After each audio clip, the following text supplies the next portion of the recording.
morning all. Today we are going to discuss about the network topology. Okay, there is graph theory. Okay, so in our previous classes we discussed about the all the electrical networks which are having the resistances, inductances, and capacitances. Okay, so in this case we are seeing the all the networks with respect to only the lines. Okay, in the form of graphs only. We are not at all seeing the R, L, C, R is a different elements. We are seeing all the things in a single one. Okay, so here is the presentation of the graph theory. I'm sharing to you. Hope this is visible to you. Okay, so before going to start the things, okay, before going to start the things, there are several definitions which we have to learn about the graph theory. Why? Because the terminology what we used in our previous classes is completely different from this terminology. Okay, so these are all the circuit elements. Hope this is the term we know very well. Okay, so all the elements, sources, and the RLC we are calling as a circuit elements. Node is the point where the two where in between the two nodes we are connecting the elements. Okay, so branch. Okay, so branch is the one which is connected in between the two nodes. Path is the one which is current allowing path. Okay, so the paths are the closed path, and the circuit or a loop or mesh. Okay, so I will explain these things in separately, I mean in this class only. And the topology, why the network topology comes. Okay, what is the difference between the network and the circuit. Okay, so the different types of the graphs, and the graph consists of the trees, peaks, tree. Okay, so how the tree is going to be drawn. Okay, so today class we are going to discuss about the all the definition of these things and how these can be drawn in the networks. Okay, so circuit elements, as I explained the things, circuit elements means all the sources and the all the all the elements, that is RLC, so which are categorized with respect to the voltage and current relationships. Okay, so node is the point which two or more circuit elements have common connection. Okay, so the number of branches inside the known as the degree of that node. Okay, so if the three branches connected, the three nodes means in the node we have a three things are connected. Okay, so branch is a single path containing the one circuit element which connects a one node to any other node. Okay, so in a branch we have a single circuit element, either a source, either a element. Okay, so represented a line in the graph. Okay, so path is the one which is traveled without passing to the same node twice. Okay, so path is the one which is flows in a single time through that path, through that node. Okay, so loop is the one. Okay, loop is a closed path. The loop is the one which is having the closed path, means the point where it is going to start, it has to be ended in the same place. Okay, so the path that may be start from a particular node to other nodes through branches and comes to the original starting node, then the kind you are calling, we are calling as a loop. Okay, so mesh. Okay, the mesh, it is completely says that the mesh is, every mesh is a loop. Okay, but every loop is not a mesh. Okay, so the same thing I can show you, I mean I will explain you this, what is the difference between the loop and the mesh with respect to the definitions of the network and the circuit. Okay, so network is the interconnection of two or circuit elements in an electrical network. In a network, either we have a closed path or not. Okay, but in the case of a circuit there must be a closed path. Okay, so the difference between the circuit is, in the circuit all the elements are connected in a closed path. In the network it may contain the closed path, may not contain the closed path.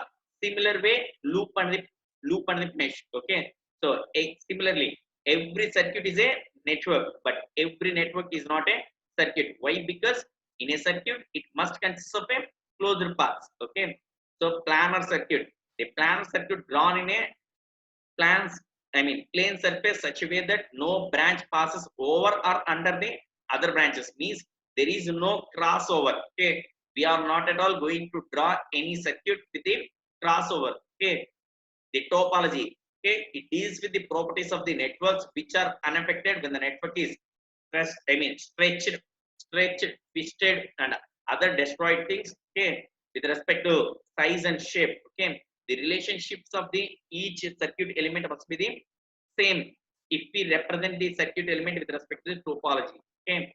So graph, hope from this onwards the graph will be, I mean, the graph will be placed vital role, guys, okay. So the graph is corresponding to given network obtained by all circuit elements with the lines, okay. So we have a circuit, all the circuit elements in a network or a circuit can be replaced with a only lines. We are not at all seeing the any R, we are not seeing the any voltage source. All the things can be replaced with the only the lines, okay. So there are three different things: connected graph, the graph which at least one path exists between the two nodes, that is we are calling as connected graph. Oriented graph, the name itself it is saying that the directed graph means if a graph consists of a direction, then that is we are calling as a directed graph. Subgraph is the number of nodes and the branches of the subgraph is lesser than the graph, and the subgraph is to be proper, means it has to be direction, okay. So I will take an example, okay. So in this case we have a four nodes, 1 2 3 and 4 are the nodes, okay. So the branches r1 r2 r3 are the resistive branches, and in the branch which is connected between 1 to 3 is having the inductor L, and a branch which is connected between the 2 to 4 is having the capacitor. In the place of, I mean, the branch which is connected between the 4 to 1 is having the voltage source, okay. So if I replace, I mean, if I replace all the circuit elements, means R, L, C and the sources with a lines, that is 1 to 4 one line, means one element is connected, and 1 to 2 one line, 2 to 3 one line, and 1 to 3 we have another line, okay. So this is a graph. If I place the directions, if I consider the current directions, this will becomes as a oriented graph or directed graph, okay. So 1 to 2 we have it, okay. The similar way we can draw this one as like the shown figures, okay. We can draw because this the meaning of this graph is doesn't change if we draw this shape, okay. Don't design or else don't decide the direction of the graph with respect to the shapes, okay, because this shape is a conical, this shape is a circular, this shape is a diamond, this shape is a triangular, but the meaning of the all the things will represent the circuit only, okay. So the graph you can draw in any fashion, but the meaning of the circuit elements cannot be changed in the graph, okay. So I will take another example, okay. So we have a current source and an element which is connected between the 1 to 4. So from 1 to 4 we have a two things, I mean two branches. So I'm drawing two branches, okay. 1 to 2 we have one thing, 2 to 3 we have one thing, and 3 to 4 we have one thing, and 2 to 4 we have one thing. So the graph of this one is like this, okay. There must be at least two branches in a circuit, okay. If we draw this one, we must possess two branches in a circuit, okay. Similar way, the same one I can represent with the directions. If I consider all the directions, okay, I'm naming the branches A, B, C, D, E, F. I'm representing with the directions of the currents, okay. I consider the same direction of the branch as the current direction, then the graph will be converted as this one, okay. The same one I consider, I'm same example, guys, but the thing is in between the 4 to 1, in the place of a voltage source I connected another resistance. Why? Because if we connected this one is there, why? Because 4 to 5 we have a voltage source, that's a branch, and 5 to 1 we have a circuit element. In between the 4 to 1 there is a node at 5, and we have a two elements, so I can represent these two in a single element. So say this one I'm placing like this, okay.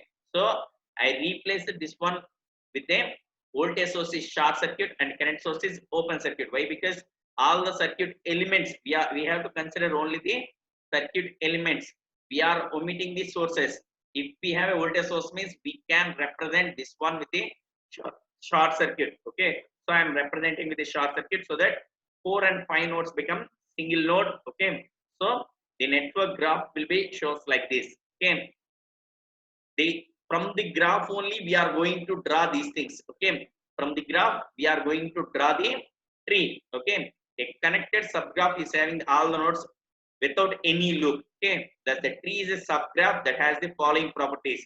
It must contain all the nodes in the complete graph, means the number of nodes in the graph is equals to the number of nodes in the tree.